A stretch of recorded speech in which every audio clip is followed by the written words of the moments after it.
Okay, students, this is your energy flow through an ecosystem notes. It's about food chains, food webs, and energy pyramids. There are two types of energy. Potential energy is stored energy, and then you have kinetic energy, which is the energy in motion. All energy starts with the sun. Photosynthesis creates potential or stored energy in the form of glucose, which is potential chemical energy. Potential chemical energy. The equation for photosynthesis is 6CO2 plus 6H2O plus sunlight yields C6H12O6. Let's rewrite these with subscripts the way they're supposed to be. Notice I'm writing them below the line. And then here would be C6H12O6. And then this would be O2.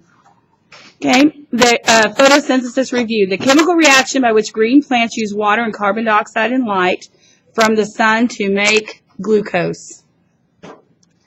Energy is stored in glucose. Organisms that can make glucose during photosynthesis are called producers.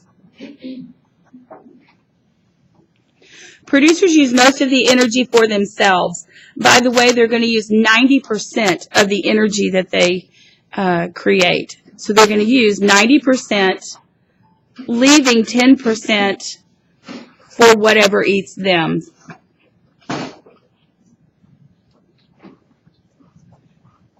Okay, once the food is produced inside a producer, or also once it's consumed by an organism that cannot make its own food, by a consumer, there's a process called cellular respiration, and this is the breaking down of the glucose to release energy. It's going to do that and allow us to have kinetic energy, which is movement or motion. This is what we do.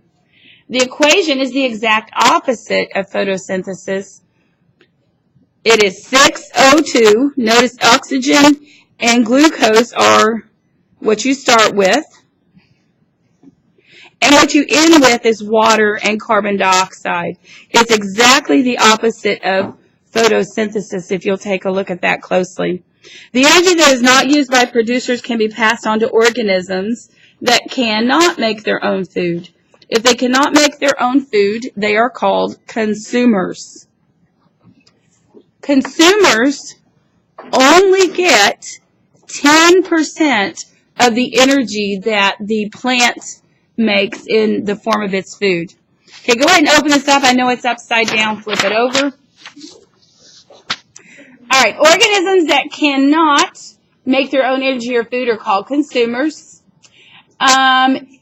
Consumers that eat producers to get energy, they are primary consumers because they are the first level of consumers, and they are called herbivores. Herbivores are plant eaters. Most of the energy that primary consumers get from the producer is used by the consumer.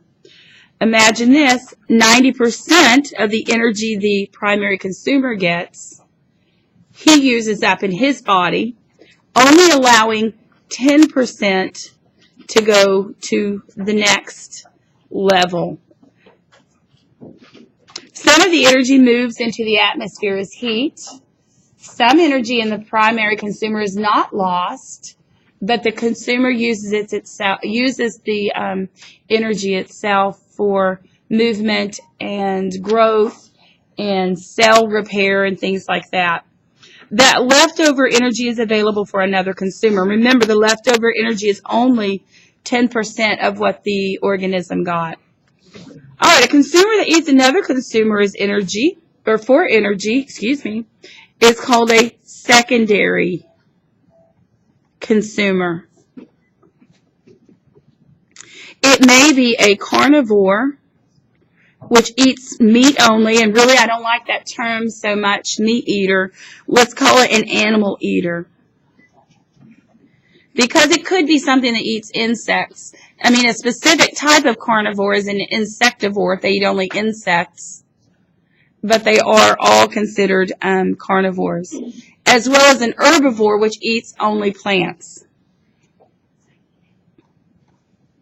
Most of the energy the secondary consumer gets from the primary consumer is used by the secondary consumer. Some of this energy is lost as heat, some of it is stored, and some of it can get passed on to another consumer. All right, a consumer that eats a consumer that already ate a consumer, okay, whatever, is called a tertiary consumer. Fourth period, hush. They may be carnivores or herbivores. Consumers that eat both producers and other consumers, basically they eat plants and animals, are called omnivores. Consumers that eat other consumers that have already died are called scavengers.